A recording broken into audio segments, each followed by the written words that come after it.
गोष्टीचं नाव आहे साहेबांचा दौड दौरा. पहिला भाग ऐकलात का मंडळी? तर साहेबांच्या सौभाग्यवती अगदी टेन्शनमध्ये म्हणतात ना, म्हणजे आता काळजी बरं का, कारण इंग्रजी शब्द वापरायचे नसतात मराठी कथेमध्ये, तरी ते येतातच अधूनमधून डोकावतात. इतकी आपल्याला इंग्रजीची सवय झाली आहे ना की काही विचारू नका. तर त्या बिचाऱ्या काळजीत होत्या. शेवटी मध्यरात्री एकदांच्या त्यांनी काय केलं की साहेबांना म्हणाल्या, चला आता तरी झोपूया, उद्यानं तुम्हाला दौड दौऱ्यावर निघायचे आहे ना.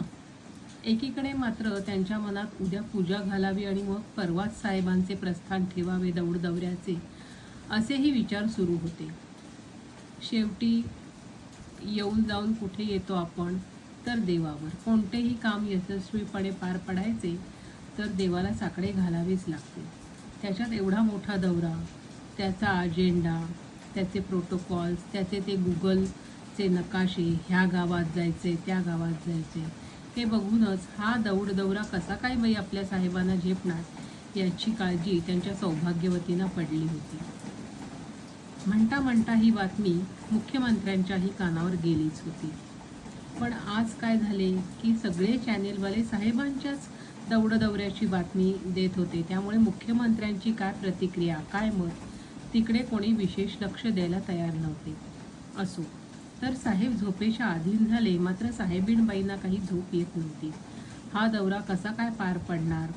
साहेबांचे इतके दिवस होऊनही पोट आत जात नाही. त्याच्यात हचा फॉन्ट, ह टिंब दारी मुक्त करा, ही घोषवाक्ये, याने त्यांचे डोके मन अगदी गलबलून गेले होते. त्या घोषणा, ती भाषणबाजी, यातून साहेब कधी मुक्त होणार, कधी आपल्याकडे लक्ष देणार, का हे असेच जिंदगीभर चालायचे देव जाणे, ते त्या ईश्वरालाच माहिती. तर आपल्या साहेबीणबाई काही झोपूच शकत नव्हत्या. म्हणता म्हणता पहाटेचे 3-3:30 वाजले आणि साहेबीणबाईंचा फोन खणखणला, कारण त्यांनी साहेबांचा फोन स्विच ऑफ करून ठेवला होता. म्हणून कोणीतरी साहेबीणबाईंच्या फोनवर फोन केला असावा. म्हणून त्यांनी तो फोन घेतला तर बघतात तर काय, मुख्यमंत्र्यांच्या पीएनचा फोन. ते म्हणाले, साहेब झोपले आहेत म्हणून तुमच्या फोनवर फोन करतोय. साहेबीणबाई म्हणाल्या, अहो ही वेळ आहे का फोन करायची? त्याच्यावर पीए म्हणाले, अहो बातमीच तशी आहे, तुमचा दौड दौरा चाललाय, पण इकडे काय चाललंय याची तुम्हाला काही कल्पना तरी आहे का? काय झाले असे साहेबीणबाईंनी विचारले. त्यावर ते पीए म्हणाले, अहो रात्रीच आपले सरकार कोसळले, आहात कुठे तुम्ही, काय बातम्या वगैरे बघता की नाही? त्याबरोबर साहेबीणबाई घाम फुटून अस्वस्थ झाल्या. बापरे, आता आपल्या या संवादाने आपल्या साहेबांना तरी जाग यायला नको, निदान 2-3 तास तरी झोपू देत त्यांना, त्यांचे दौड दौऱ्याचे स्वप्न निदान झोपेत का होईना पार पडू दे, असे म्हणत त्या पीएना म्हणाल्या, हे बघा आता मी उद्या ना पूजा ठेवणार आहे, मी माझा बेत बदलणार आहे बरं का. साहेबांना उद्याच्या ऐवजी परवा जा असे सांगते आणि उद्या पूजाच कशी घालते बघू. तुम्ही या बरं का मुख्यमंत्री साहेबांना घेऊन तीर्थप्रसादाला, असे म्हणत त्यांनी फोन ठेवला आणि त्याही झोपेचा प्रयत्न करू लागल्या. शेवटी सकाळचा गजर होऊन साहेब उठले, त्याबरोबर साहेबीणबाई पण उठल्या.